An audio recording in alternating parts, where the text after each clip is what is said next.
মাত্র 23 বছর বয়সে ব্রিটিশদের বিরুদ্ধে ঘোড়ায় চড়ে তলোয়ার চালিয়েছিলেন। তিনি শুধু রানী ছিলেন না, তিনি ছিলেন এক আগুন।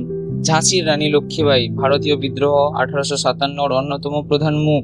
স্বামী মারা যাওয়ার পর ব্রিটিশরা ডক্টরাইন অব ল্যাবস আইনে ঝাঁসি দখল করতে চায়, কিন্তু রানী স্পষ্ট বলেছিলেন, আমি ঝাঁসি দেব না। ছোট্ট শিশুকে পিঠে বেঁধে তলোয়ার হাতে ঝাঁপিয়ে পড়েছিলেন যুদ্ধের ময়দানে। এক ব্রিটিশ সেনাপতি বলেছিলেন, তিনি ছিলেন সবথেকে সাহসী এবং শ্রেষ্ঠ ভারতীয় নেতা। অল্প বয়সে পুরুষ শাসিত সমাজে এমন সাহস!